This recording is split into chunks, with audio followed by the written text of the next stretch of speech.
Transactions. Transactions. There are three types of transactions of sales and services. Of sales and services. Of sales and services. पहला लिखो बेटा. Intra. Intra state. Intra state. Intra यानी with इन बेटा. नसता इंटरचा अनेक वचन intra बोलाल. Intra यानी with in the same state. तो इसका मीनिंग लिखो. when when when buyer and seller, when buyer and seller both are situated, when buyer and seller both are situated within same state, within same state, when buyer and supplier both are situated within same state, it is called intrastate sale. Intrastate sale. उसके आगे लिखो continuation में. whatever GST, whatever GST imposed, whatever GST imposed, तो लगाया जाता है, it is divided between whatever GST imposed, it is divided between state government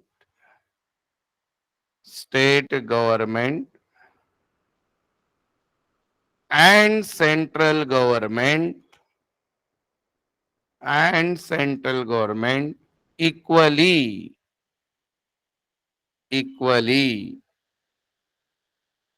State government and central government equally by the name किस नाम से?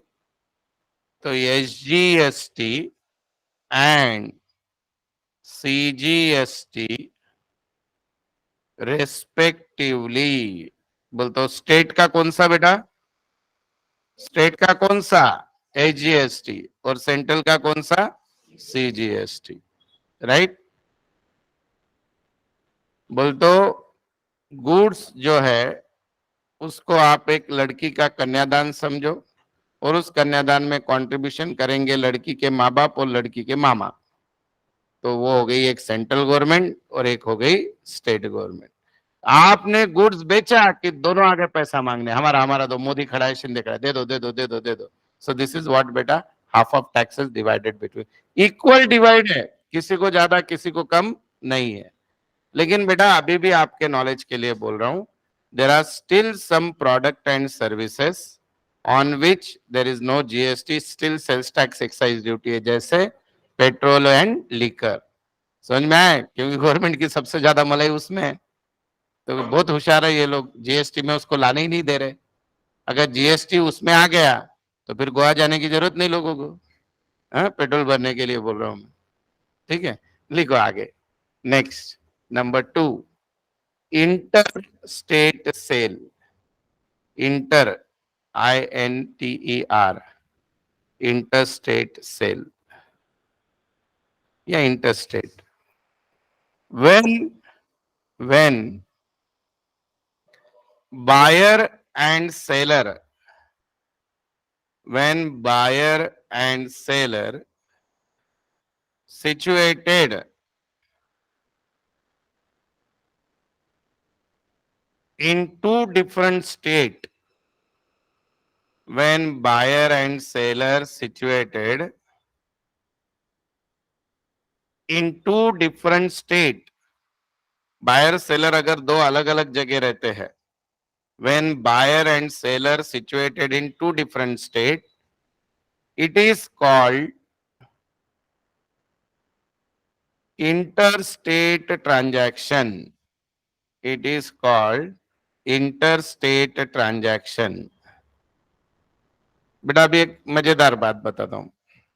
मैं आप सबको कोचिंग दे रहा हूं, तो आप लोग सब पुणे में हो, तो मैं आपसे जो जीएसटी कलेक्ट करूंगा वो आधा स्टेट गवर्नमेंट लेगी, आधा सेंट्रल गवर्नमेंट, सीजीएसटी एसजीएसटी। पर बेटा मेरा एक स्टूडेंट अभी बैठा है कहां पे, मध्य प्रदेश, ठीक है, तो उस पे मुझे लॉजिकली तो क्या लेना चाहिए, आईजीएसटी। लेकिन अभी उसके बहुत सारे केस लॉज वगैरह सब चीजें हैं, अपन उसके डेप्थ में नहीं जाते हैं। पर क्योंकि अभी बायर और सेलर कहां पे है, दो अलग अलग स्टेट में है। आपके केस में आप कहां पे हो बेटा, पुणे में हो, पर उस केस में एक एक सप्लायर मेरा, मैं सप्लायर हूं, मैं पुणे में हूं, और मेरा रिसीवर कहां पे बेटा, एमपी में। देन उस केस में अलग होगा, लेकिन वो अभी अपने को देखना नहीं है। मैं खाली आपको ये बोलने की कोशिश कर रहा हूं कि जो भी जीएसटी होता है, generally we are talking about goods, easy समझने के लिए, क्योंकि आप 2 मिनट बाद पूछोगे दुबई में बेटा है उसका क्या है कि नहीं, तो वो हम बाद में देखेंगे, तो हमको वो आएगा भी नहीं। तो मैं आपको ये बताने जा रहा हूं कि अगर ट्रांजैक्शन विथ इन स्टेट हुआ तो आधा आधा बांट दो। क्या करना है आपको, हमारे प्रॉब्लम में विथ इन स्टेट ही होगा, 11th के प्रॉब्लम में हमारा पुणे के बाहर भी नहीं जाने वाला है, महाराष्ट्र तो बहुत दूर की बात है। तो इंटरस्टेट सेल आगे लिखो, on this transaction, on this transaction IGST is charged.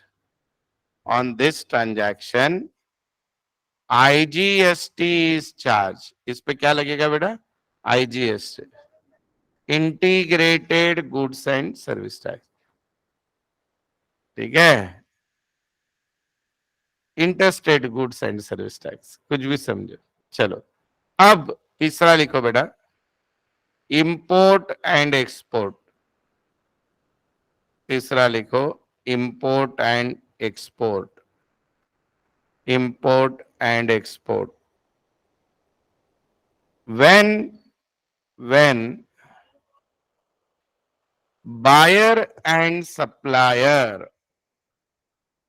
when buyer and supplier situated, when क्या हुआ बेटा, supplier seller, अच्छा, when buyer and seller situated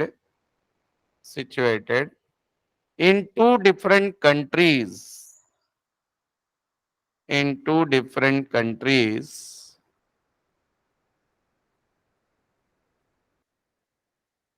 it is called import and export. इसको बोलते हैं इंपोर्ट और export. And there is no GST, and there is no GST. अभी उसमें कब जीएसटी होता है और क्या रूल्स है आपको देखने नहीं है, जस्ट लिख दो there is no GST, right. अब बेटा बोर्ड पे ध्यान देना सब लोग, हमको इसमें से जो इंपॉर्टेंट पार्ट है अब मैं वो पढ़ाने जा रहा हूं। आपको इसके कम से कम 100 प्रॉब्लम आएंगे, बोल तो ट्रांजैक्शंस, ठीक है। सब लोग बोर्ड पे ध्यान देंगे।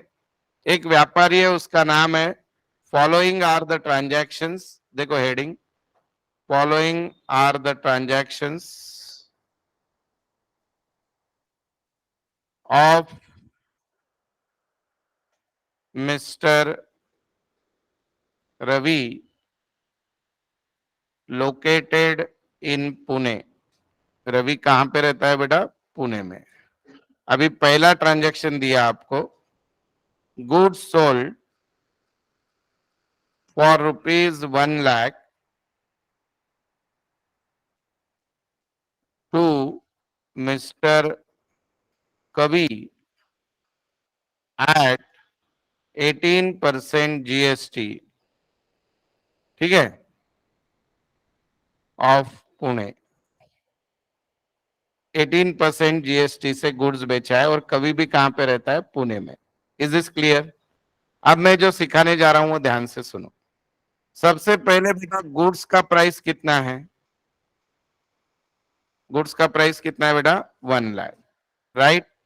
अब उस पर जीएसटी 18% है। अब बेटा 1 लाख का 18% कैसा निकालते हैं, ये क्लास के फीस में नहीं आता, ये आपको सीखना चाहिए। खुद का खुद 18,000 आता है कि नहीं, कि सिखाऊं ऐसे लिखने का? 1,00,000 multiplied by 18%, zero cancel zero cancel zero cancel zero, 1000 into 18, 18,000। 18,000 आ गया क्या जीएसटी? अब ध्यान से सुनना, ये जो 18,000 जीएसटी आया है, आधा होगा किसका? सेंट्रल का, और आधा होगा स्टेट का। यानी 9,000 सेंट्रल का और 9,000 स्टेट का। लेकिन अब जो मैं आपको सिखाने जा रहा हूं उसके लिए आज का लेक्चर है। क्या? जब भी बेटा आप सेल करोगे, यहां पे हम सेल कर रहे हैं कि नहीं बेटा? हम यानी कौन? हम किसके बुक में एंट्री कर रहे हैं? रवि। रवि गुड सोल्ड कर, बराबर है कि नहीं? तो बेटा रवि गुड सोल्ड कर रहा है या रवि सर्विस प्रोवाइड कर रहा है, तो गुड्स कम्स इन और गोज आउट। रवि गुड्स बेच रहा है तो बेटा गुड्स कम्स इन और गोज आउट, गोज आउट। तो जब भी आप सेल करोगे तो उसको आउटपुट जीएसटी बोलने का। क्या बोलने का बेटा? Output GST. और जब भी आप परचेस करोगे क्या बोलोगे फिर? इनपुट। समझ में आया? तो इस पे जो जीएसटी लगना, देखो मैं यहां पे लिख रहा हूं एड, देखो मैंने क्या लिखा है, वर्डिंग देखो सब लोग, add output CGST 9,000, output SGST 9,000। Output word क्यों यूज किया बोलो बेटा? क्योंकि ये सेल है। और 9,000 कहां से है बेटा? 18,000 क्या याद है? Have you understand this? ये कैलकुलेशन आपको थोड़े से, तो उतने टफ नहीं है, पर हमेशा याद रखना, विद इन स्टेट होगा तो आधा आधा बांट देना है, और आधा आधा बांटते वक्त सेल कर रहे हो तो आउटपुट बोलो, परचेस कर रहे हो तो इनपुट बोलो। हाँ, परचेस है तो तुमको बिलिंग जब आएगी ना, आप मुझे बताओ, आप मेरे दुकान में पेन परचेस करने आए, तो ये पेन की कीमत 10,000 है, तो इस पे जीएसटी समझो 18% है, तो मैं आपको 10,000 प्लस 900, 900, 11,800 का बिल लगाऊंगा। तो मेरे लिए सेल है, आपके लिए तो आप आपके बुक में एंट्री करते हो उसको इनपुट बोलोगे, और मैं मेरे बुक में एंट्री करते हो उसको क्या बोलूंगा? आउटपुट। हाँ या ना? अगर कोई चीज मेरे लिए सेल है तो आपके लिए क्या होगी? परचेस। मेरे लिए सर्विस प्रोवाइड कर रहा हूं मैं आपको। अच्छा, स्क्रीन नहीं दिख रही है बेटा? सॉरी सॉरी सॉरी बेटा, अभी ये करता हूँ, ये घड़ी घड़ी आज प्रॉब्लम ही दे रहा है। 2 मिनट बेटा।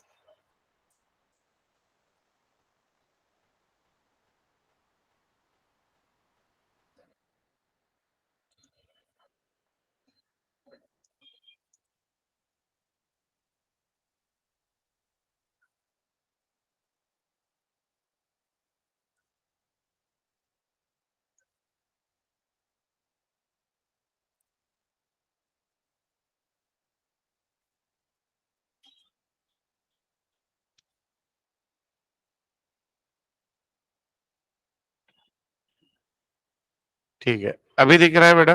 देख लो। तो मेरे लिए सेल है तो आपके लिए क्या रहेगा? परचेस। अभी हम क्लास का एग्जांपल देते हैं। मैं आपको ट्यूशन पढ़ा रहा हूं, तो मेरे लिए इनपुट है या आउटपुट है?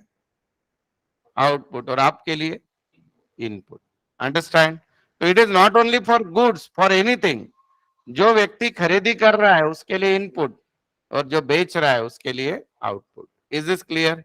ये लिख लो एग्जाम्पल, फिर दो देता हूं, आप करके बताओ।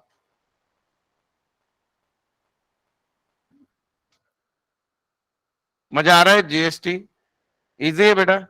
ये एंट्री करते हो हमको ऐसा सेल का प्राइस अलग लिखना पड़ता है, एंट्री करते हो बेटा हमको इसका प्राइस अलग लिखना होता है, जीएसटी सीजीएसटी अलग लिखना पड़ता है, वो मैं आज आपको सिखा रहा हूँ। क्लियर है? और बेटा आप नसीबवान हो, ये सिलेबस 2019 में बदल गया।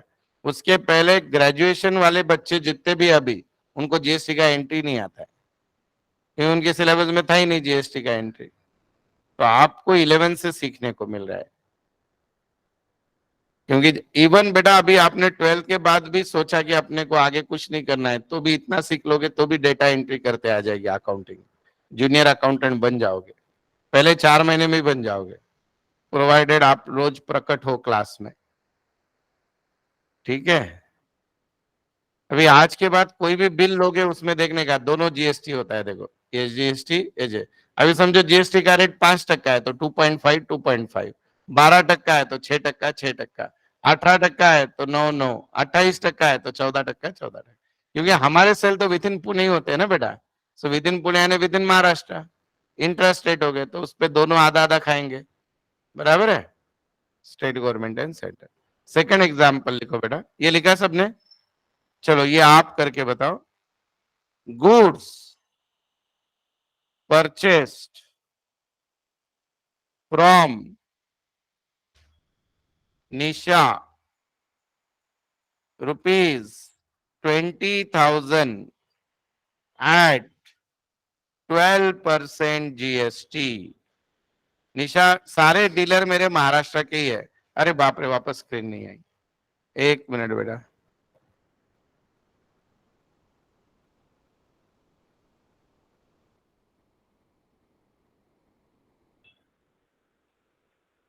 लिखो transaction, goods purchase from Nisha ₹20,000 at 12% GST. निकाल के बताओ, जैसे मैंने ये पूरा लिखा है वैसे तुम भी लिख के बताओ। मुझे क्या मालूम, मैंने तो सिखा दिया आपको, मैंने तो आपको सिखा दिया। कुछ भी करो, इनपुट आउटपुट। बेटा हैंड रेस किया है मुजम्मिल, कुछ डाउट है बेटा? No, sir, I know the answer. Okay, you know the answer. Okay, wait wait wait, I will ask you बेटा। So I also know the answer. Okay, very good बेटा, I will ask you.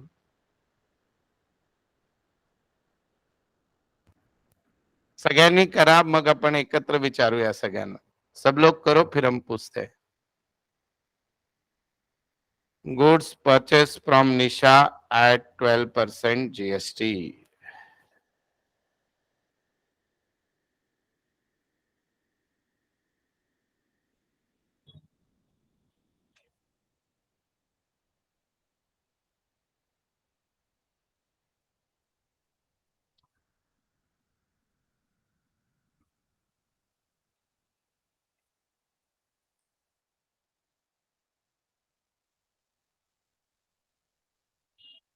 निशा से goods purchase किया, 12% GST पे।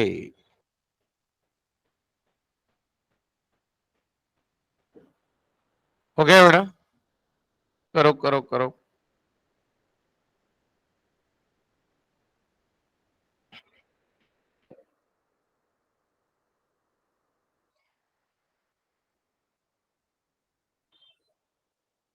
करिए सब लोग, और 2-3 transaction होने वाले हैं, नहीं तो लेफ्ट हो जाओगे ऑनलाइन वालों।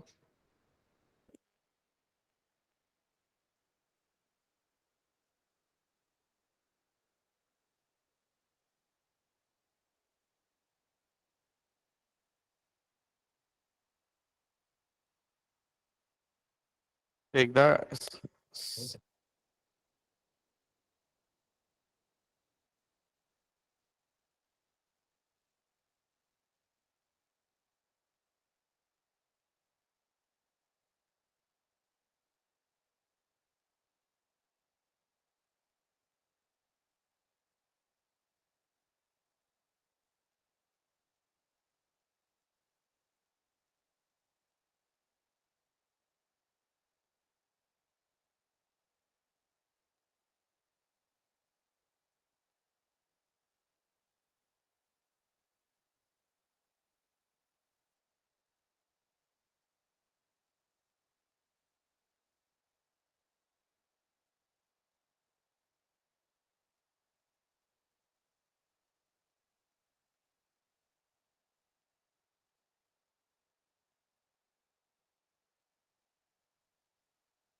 चलो, हो गया। मुजमिल बोलो, कितना जीएसटी आया बेटा? Sir, for 20,000, 2,400 is the GST, which is input GST. Input CGST and SGST will be 1,200 for both. Okay, very good. Priya, is it the same? You got the answer? Okay, तो बेटा GST को नाम आप क्या देने वाले हो? नहीं रे भैया, इनपुट या आउटपुट? इनपुट। Input. क्यों इनपुट बेटा? Input. Purchase, because you purchase the goods. तो आउटपुट नहीं बोलोगे, इनपुट बोलोगे। समझा क्या? तो बेटा गुड्स का प्राइस है अपना 20,000। अभी 20,000 का 12% कैसे निकालते हैं बेटा? ये क्लास की फीस में नहीं आता है। ये तुम्हारे पाप है पिछले जन्म के। अगर आता है तो ठीक, नहीं तो अच्छे स्कूल में पढ़ना था, या उस समय पढ़ा नहीं आपने। तो 20,000 का 12% ऐसे निकालते हैं। सर हमको कैलसी अलाउड नहीं है क्या? नहीं है बेटा, मंत्रालय में जाके उपोषण को बैठो फिर अलाउड होगा। तो 200 इंटू 12 2400 रुपया हो गया। इतना ही अकाउंट में मैथमेटिक्स है, नहीं तो भाग जाओगे अकाउंट है मैथ्स है क्या? इतना तो आना ही चाहिए ना, प्लस माइनस गुणाकार भागा। तो ये बेटा 2400 जीएसटी है। इसमें का 1200 कौन लेंगे? शिंदे। 1200 कौन लेंगे? मोदी। तो पर मोदी शिंदे तो नहीं लिख सकते, क्या नाम है इसका? ये जीएसटी और सीजीएसटी। पर ये परचेस है भैया, इसको क्या बोलोगे? Input. Input SGST and input CGST. कितना कितना लेंगे भैया? 1200 1200। इज इट ओके बेटा? सबको समझा क्या? आया ना? अभी तीसरा ट्रांजैक्शन, तीसरा, आज का लास्ट, आज का लास्ट। अब तो अच्छा लिख लो, लास्ट है बोल तो अच्छा लिखने का। लिखो अभी। कल हमें ना बेटा ऐसे ही कुछ बहुत हटके चीज सीखने वाले हैं। पहले थ्योरी होगी, फिर एक एंड में बहुत नई चीज बताऊंगा आपको, मजा आएगा। तो यही बेनिफिट होता है शुरुआत से क्लास में आने का। बाकी तो क्या, सिलेबस एक बार चालू हो गया कि डायरेक्ट चौथे गियर में गाड़ी जाएगी। ये भी सिलेबस ही चल रहा है। अभी है परचेस। देखो ध्यान से सुनो। परचेस, ये एक ही व्यापारी के ट्रांजैक्शन है जिसका नाम क्या है? रवि, जो पुणे में है। Purchase computer for ₹2 lakh add add 28% GST from Venus Traders, Venus Traders Bhopal, Venus Traders Bhopal, Venus Traders Bhopal. लगाओ दिमाग, उगड़ा डोळे बघा नीट।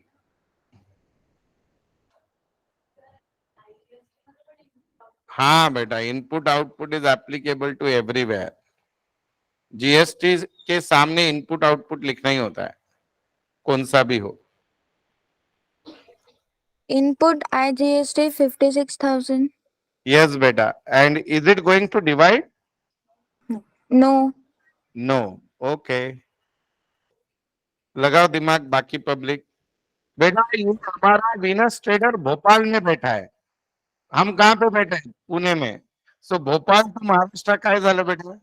इंटरस्टेट सेल झाला, इंटरस्टेट परचेस।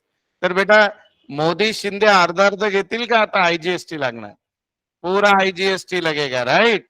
तो बेटा 2 लाख का 28% अगर आप निकालोगे तो 56,000 आएगा।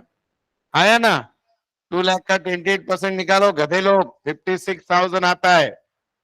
अभी परसेंटेज नहीं आता सर, मत निकालो, फिर क्या करेंगे? नहीं, रियल में तो इसकी जरूरत ही नहीं पड़ेगी, सॉफ्टवेयर में सब निकल जाता है। तो बेटा 2 लाख का 28% ऐसे निकालने का।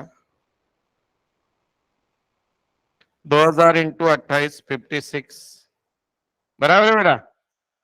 नहीं आता है ऐसे तो 28% यानी 10 कट कर दो। 1 लाख का 28%, 28,000, 2 लाख पे 56, तो 56,000 है। पर ये बेटा सेल इंटरस्टेट हुआ है, तो इसको डिवाइड करोगे, अकेले को दे दोगे, अकेले को, उसका नाम क्या रहेगा? आईजीएसटी। तो बेटा ऐसे रहेगा, आपका कंप्यूटर का प्राइस रहेगा 2 लाख, और उस पे जो जीएसटी लगेगा, अब इसको आप क्या बोलोगे बेटा? इनपुट, क्योंकि आप परचेस कर रहे हो। और इनपुट क्या बेटा? आईजीएसटी 56,000। इसकी टोटल हो गई 256 ऐसे। तो आपको बिल देते वक्त 2 लाख देना पड़ेगा या 2,56,000? 2,56,000। मजा आया यहाँ तक? तब जा रहा तो बोल दो बेटा, ऐसे कुछ नहीं, इजी है ना। आपके प्रॉब्लम में 10 में से एक ट्रांजैक्शन सेल परचेस का जीएसटी का आएगा, 1 या 2 या 3, तो उस समय जीएसटी निकालना है। खाली इतना याद रखो कि विथ इन स्टेट हुआ तो दोनों को बांट देना है, वन स्टेट टू अनदर हुआ तो अकेले को देना है। दोनों को जब बांटोगे तो इक्वल बांटोगे, नाम दोगे एसजीएसटी सीजीएसटी। अगर वन स्टेट टू अनदर हुआ तो आईजीएसटी लगाना है, बांटना नहीं है। जब आप परचेस कर रहे हो, कुछ ले रहे हो तो इनपुट बोलो, और सेल कर रहे हो तो क्या बोलेंगे? आउटपुट। बस इतना ही आज के लेक्चर का सार है। मजा आया? चलो, आपके कोई भी फ्रेंड्स रहेंगे उनको भी बोलो अटेंड करने। अभी स्लोली गाड़ी नेक्स्ट गियर पे शिफ्ट होगी। Do come to the class every day. बोलो जब जब होता है, गुरु शुक्र शनि। कल फिर मिलेंगे सुबह 9:30 बजे। आपके बिजी शेड्यूल से टाइम मिल जाए तो पुराने लेक्चर देख लेना, यूट्यूब पे है। Thank you, bye.